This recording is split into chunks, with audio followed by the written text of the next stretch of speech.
So please make a presentation. The title is Non-Satellite Constellation for, Lunar Relativistic Positioning System for Human Exploration. Please.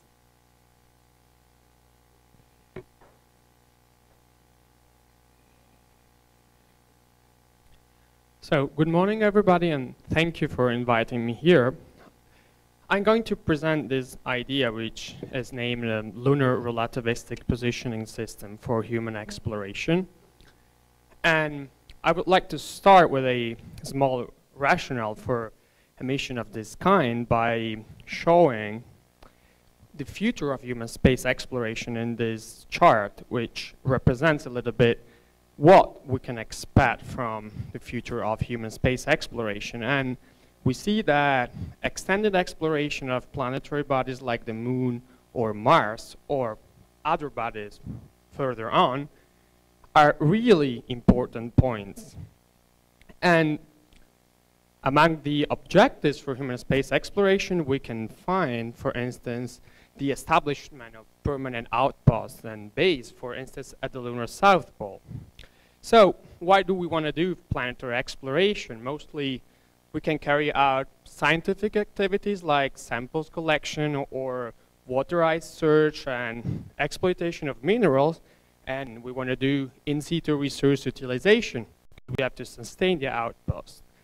And we can do this planetary exploration actually by using, for instance, rovers. We can go around the base, but sooner or later we'll need to go far from the base. And we might use rovers that are manned or unmanned, pressurized or not pressurized. But it becomes clear that positioning or navigation is a major problem that we need to solve when we go far from the base and we'll lose the line of sight. So we will eventually need a navigation system like GPS now on Earth or other analogous systems. We need a system that is simple to set up. So for instance, we would like to avoid problems like the synchronization of the clocks. That it's a very big issue now for the GPS. And we'd like to have a cost-effective system. So we need to consider that we have moon launches, we need to have atomic clocks. So we need to answer to these requirements in the best possible way. And this is what our mission objectives are for. So the target for our mission is the moon, but this mission could be replicated then to other planets further on. And so the navigation strategy that we choose is different from the GPS strategy. This is a relativistic positioning system. When our satellites emit only pulse signals, we don't transmit any information. We do not need to synchronize the clocks, and we do not need relativistic correction because the algorithm is relativistic in itself. So this is why it's simpler than GPS. So nanosatellites actually meet our requirements at best, both because low mass and low volume so that we can exploit piggyback launches to the moon, and then of course we have low power requirements. So the primary objective for our mission is actually to support human exploration of the moon by means of an innovative relativistic positioning system whose accuracy is better than 50 meters. So I'll start off with a concept of operation by telling you a little bit about the relativistic positioning. So the rationale for it is to exploit relativity instead of correcting it. And we know that if we receive some signals from nanosatellites, for instance, we are able to build a four-dimensional grid covering space-time. So how do we do that? We can have these vectors that are called null geodesics, and they are four-dimensional curves along which the electromagnetic signals propagate. And these geodesics actually express the position of each emitting source that are the nanosatellites in our case. So with four satellites, we can create a mathematical base for the four-dimensional space, and we're also able to localize an event, provided that we have at least four sources. We can count the pulses emitted by these sources, and we have to know where the sources are and their pulse periods. So, for instance, if we have two signals, we can build the grid in this way. So, each signals, we can have a family of three-dimensional hyperplanes, and here there's just a 2D representation for simplicity so that we can cover the whole space-time in this way. So if this one is, for instance, the path that our observer, that our rover is following, then the intersection of this path with the grid is actually corresponding to the reception of a signal. So how this concept is implemented, so we need signals, and the signals are modeled like periodic radar-like signals, and they are pulses, and they are all equal, but they are differentiated from one satellite to another by different pulse periods. So the orbit choice was actually done carrying out the following study. So the requirements is that the area of interest we want to cover for now is the South Pole and its surroundings. The South Pole is a place where a lunar base will be probably located. We need stable orbits, and we need at least 4 satellites in view in order for our algorithm to work. So the requirements that we have generated are best met by these kinds of orbits that we call frozen orbits, and they are actually worked out computationally by imposing the variation of eccentricity and argument of periapsis equal to 0. And this is because on the moon, orbits around the moon have the effect of the J2 term compensated by the J3 and J5 terms. So we started off with a constellation of 6 satellites, and this is the constellation geometry. Talking about geometry, we can now introduce another factor that will be really important in the computation of the accuracy, and this is called the geometric dilution of precision. And this concept is best represented by this chart, where we can actually see that if I have the same number of satellites, if they are very close together in space, this GDOP will be poorer than if they are better spread all over space. So it's important to choose the right geometry in order to minimize the positioning error. And so we computed actually the expected average GDOP on different points of the lunar surface. So we go from the South Pole to a latitude of 40 degrees south, which is a range of about 1,500 kilometers, which is quite a lot if we want to travel on the moon. So what we see is the GDOP average along 18 hours, which is the period of the 6 satellites. And what we see, we have an average value of about 6. If we want to improve the accuracy and we want to improve this GDOP value, we can either change the geometry or increase the number of satellites. This is why we saw that if we add other 6 satellites, always frozen orbits but less eccentric orbit, the GDOP actually becomes much better, and the average values are about 2 or 3. So we can have a look now at the subsystems for our nanosatellites. They would be 2U nanosatellites, and here we can have a quick mass and volume and power breakdown. So the mass for each nanosatellite would be below 4 kilograms and the power below 5 watts. So the attitude and orbit determination and control system envision the employment of sensors like sun sensor, gyros, and IMU close to the center of mass. And then the actuators would be 2 propulsions, and one would be the employment of a pulse plasma thruster that has a quite high specific impulse, and they would be important for orbit insertion and to boost the lifetime of the constellation, which is targeted to 10 years. And on the other hand, we are employing electrospray microthrusters being developed at MIT. They have a huge specific impulse up to 5,000 seconds, and they are needed for the fine pointing mode of the mission. So the electric power system was sized also with the study of the eclipses. So we know that the maximum eclipse time is 1 hour, and we have only twice a year when the obstructing body is the Earth. The eclipses last from 4 to 6 hours, and in this case, the satellites will enter standby mode. So we didn't size the batteries and the solar panels just for for those two cases. And this is what we envision to employ. So the clock was chosen in order to minimize the power requirement and the mass, but the stability was a main driving factor. This is why with this clock we can ensure a positioning error of about ±9 meters, and we need to update the clock every 3 hours. And in order to ensure temperature stability, for now we envision the employment of a box with a high reflectivity index. The communication subsystem is sized accordingly, and what I have to point out is that we don't have a link. We actually evaluate the goodness of the link with these two parameters. So one is the false alarm probability, and the other one is the detection probability. We don't transmit data, so we cannot have bit rates, and this is the way that we use to evaluate how the link works, if the link works or not.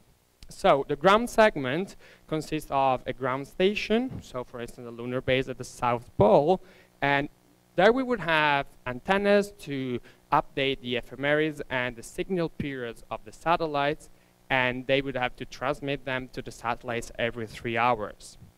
So the operation will be conducted from the base, from astronauts, but that's just for EVA support, and then there will be a team of 3 to 4 people on Earth. The users then are equipped with a system that has a clock in it, and how does it work? So the users have to detect the pulses in time and frequency domains, and they have to identify the emitting satellite by computing the process period, and then we apply the algorithm that I talked about before by computing the time interval between two signals coming from two different emitters. So the positioning accuracy is actually computed with the root sum square of these parameters that I already talked about. And if we multiply them by the geometric dilution of precision, we're able to get to an error lower than 100 meters in the 6 satellite constellation and lower than 50 meters in the 12 satellites constellation. So the implementation, I mean, after this study, if we want to be on the moon at the beginning of the 2030s, that is when, for now, we think we'll be willing to go to the moon with a extended exploration plan, we would have to start with another conceptual study around 2025, and the critical design review would have to be at about the end of 2027, and this would be followed by the engineering model construction and all the testing. The launch would have to be at the end of 2029, and then the operation will last 10 years. For 1 year, we would just go with the 6 satellites constellation, so to test it, and then we will be able to expand the constellation after 1 year. So the cost analysis, actually, the cost of one nanosatellite is about $150,000, and the design, assembly, development, integration, testing was calculated based on a team of 15 to 20 people, and the prototype cost is about half to $1 million. So the launch was estimated and the operation as well, and so the total cost of the mission would be of around $15 million. So in order to conclude, I would like to illustrate the potential risks and the solutions that we have already accounted for. One is the competition with existing technologies, because Earth GPS on the moon has already shown good results, but limited availability. The system we propose has a reduced complexity and low cost, and has a very good availability on the moon. But most importantly, we can use it on other planets where the Earth GPS is not available. And another problem could be the signal. So the false alarm and detection probability might be too low. And this is why we need to have high gain receiver antennas and advanced signal processing techniques.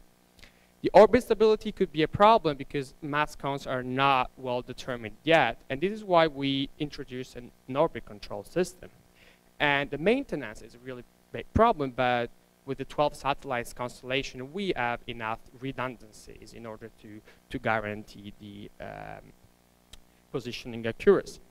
So I'd like to end with some consideration on the sustainability of the project, the fact of these satellites being built with components off the shelf that make development and construction costs very low, and the size is of course standardized so that for the launch we can benefit from piggyback launches and we can benefit for the future decrease in launch costs. So, and we don't have any particular ground infrastructure to build, and also the mission architecture is easily extendable to cover the whole moon and the far future, and it could also be used to support spacecraft that have to land on the moon.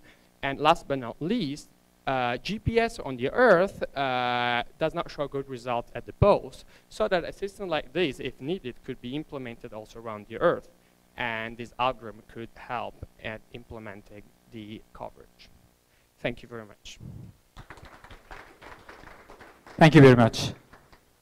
Please make the reviewer's comment.